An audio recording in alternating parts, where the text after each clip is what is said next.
शङ्करापुर नगरपालिका जर्सिङपौवामा जर्सिङपौवा युवा क्लबद्वारा आयोजना गरिएको र तिलगङ्गा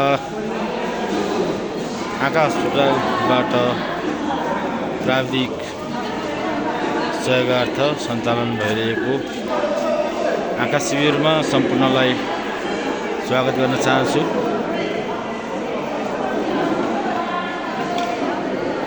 अहिलेसम्म लगभग 200 को हाराहारीमा आँखा जाँच गराउनको लागि शङ्करापुर नगरपालिका भरिका चाहिँ जनसमुदायहरूले सहभागिता जनाइसक्नु भएको छ।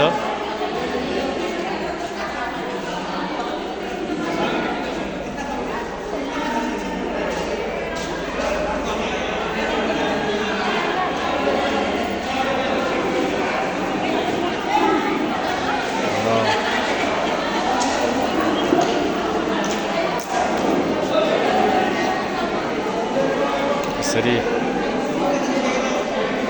आँखा परीक्षण भइरहेको म जानकारी गराउन चाहन्छु।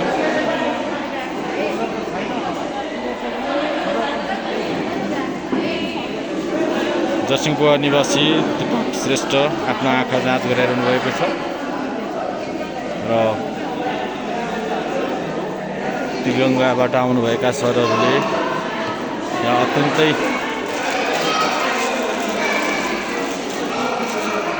प्रभावकारी रूपमा चाहिँ आँखा जाँच गराइरहनु भएको छ। आमाहरू आउनुभएको छ र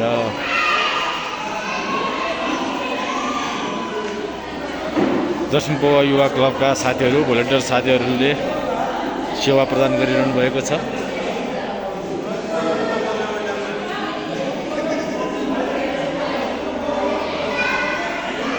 जर्सिङपौवा युवा क्लबका महिला साथीहरू यहाँ हुनुहुन्छ, भोलिन्टियर साथीहरू। अहिलेसम्म हाम्रो जानकारीमा कतिजनाले चाहिँ स्वास्थ्य सेवा लाभ गर्नुभयो? 169 अहिले रजिस्टर हुनुभएको 169 जनाले चाहिँ रजिस्टर गराएर आफ्नो आँखा जाँच गराइसक्नु भएको छ र अझै आउने जानकारी हामीले भोलिन्टियर साथीहरूबाट जानकारी पाएका छौँ र निरन्तर सामाजिक क्षेत्रमा जर्सिङपौवा युवा क्लब लागिरहेको म सम्पूर्णलाई जानकारी गराउन चाहन्छु। तपाईँहरूको आँखा जाँच भयो ल?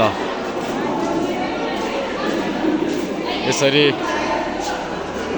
2टा रोमा आँखा जाँचलाई सहज बनाउने काम भइरहेको छ र साथीहरू एकदम तल्लीन हुनुहुन्छ। हाम्रो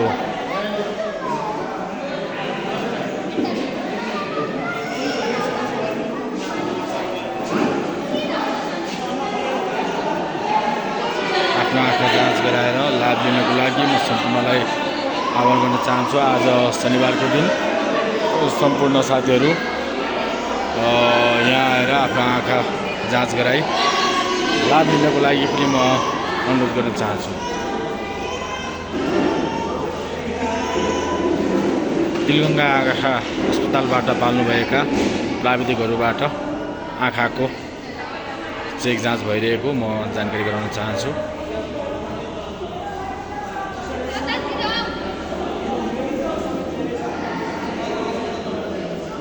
र यो सामुदायिक हलमा जर्सिङपौवा सामुदायिक हलमा जर्सिङपौवा युवा क्लबद्वारा आयोजना गरिएको आँखा चेक जाँच कार्यक्रम एकदम सौहार्द वातावरणमा सम्पन्न भइरहेको म जानकारी गराउन चाहन्छु र हाम्रो क्लबका अध्यक्षज्यू यहाँ अगाडि हुनुहुन्छ।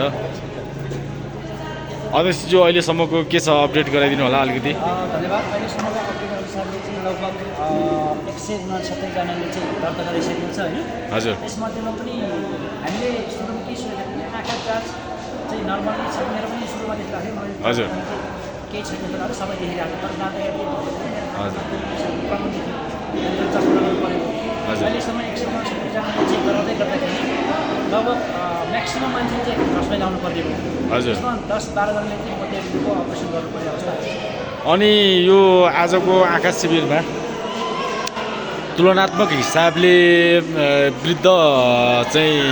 वृद्धको सङ्ख्या कति रह्यो र युवा जो चाहिँ अहिले चाहिँ धेरै युवाहरू चाहिँ मोबाइल चलाउने कम्प्युटर चलाउने गर्छन् होइन, त्यो युवाको सङ्ख्या चाहिँ कति रह्यो जानकारी गराइदिनु होला। यस्तो पनि देखियो आज यहाँ आँखा जाँच गर्दै गर्दै शिविर हुँदै गर्दाखेरि युवाहरू चाहिँ नै लगभग 20-22 वर्षको युवामा पनि मोतियाबिन्दुको समस्या देखियो हजुर होइन। एकदम म्याक्सिममको चाहिँ अघि नै मैले भनिसकेको छु आँखाको प्रब्लमले गर्दाखेरि चस्मा चाहिँ लाउनु पर्ने अवस्था देखाएको छ। हजुर युवाको अहिलेको प्रविधिले पनि यो डिप्रेसनको प्रब्लम मोबाइल फोन चलाउने होइन हजुर। तर अलिकति ज्येष्ठ नागरिकहरू उमेर भएको नागरिकहरूमा चाहिँ विशेष गरी मोतियाबिन्दुकै समस्या देखिरहेको छ प्रायः एकदम। जस्तो। अनि बालबालिकाको सङ्ख्या पनि छ यहाँ हाम्रोमा के छ रजिस्टर भएको छ। बालबालिका पनि भएको छ तर बालबालिका खासै त्यस्तो समस्या देखिएको छैन अहिलेसम्म। स्कुले बालबालिकाहरू कतिको हुनुहुन्छ। बालबालिका लगभग 15-20 जना चाहिँ भएको छ बालबालिका।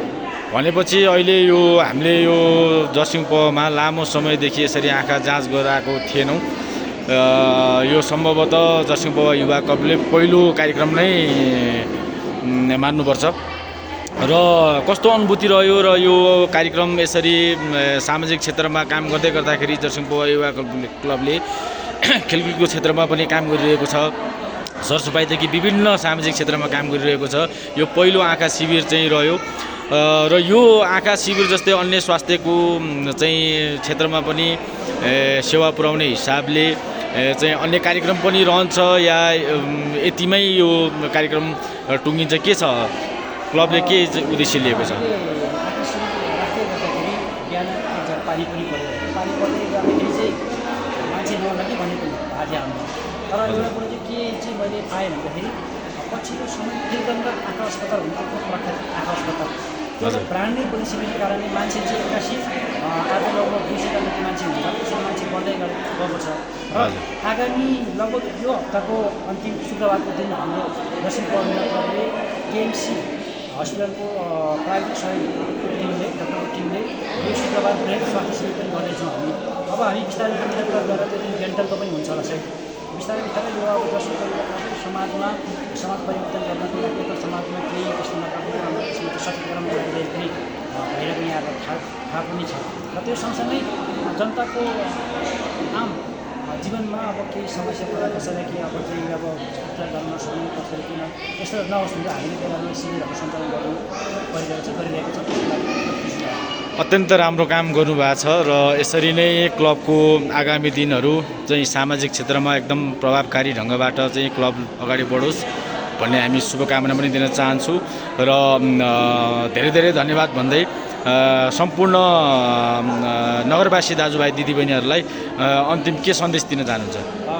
सम्पूर्ण हाम्रो नगरवासीहरूलाई सम्पूर्ण हाम्रो आम जो यहाँ पेरिफेरीमा बस्नुहुन्छ उहाँहरूलाई के भन्न चाहन्छु भन्दाखेरि पहिलो शुक्रबार ब्रेक स्वास्थ्य शिविर भएको कारणले यहाँले लगभग त्यस शुक्रबार लगभग नर्मली ठाउँमा गएर 5-6 लाग्ने खर्च लाग्थ्यो र त्यति बेला हामी सबै निःशुल्क गर्दैछौँ।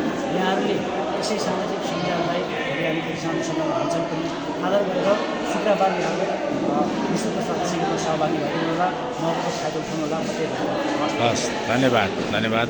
अत्यन्तै आगामी दिनहरूमा पनि यसरी नै स्वास्थ्यको क्षेत्रमा र सामाजिक क्षेत्रमा क्लबले निरन्तर काम गरिरहनेछ भन्ने म सम्पूर्णलाई जानकारी गराउन चाहन्छु। र यो भिडियो मार्फत जति पनि साथीहरूले हेरिरहनु भएको छ उहाँहरू आएर आजको दिन आफ्नो आँखा जाँच गराउन पनि म आग्रह गर्न चाहन्छु। र सँगसँगै आगामी दिनहरूमा हुने यस्तै स्वास्थ्य शिविरहरूमा तपाईँहरू जोडिनको लागि र क्लबको हरेक गतिविधिलाई नजिकबाट निहालिदिनको लागि पनि सम्पूर्णलाई अनुरोध गर्दै तपाईँहरूको माझबाट बिदा हुन चाहन्छु। धन्यवाद।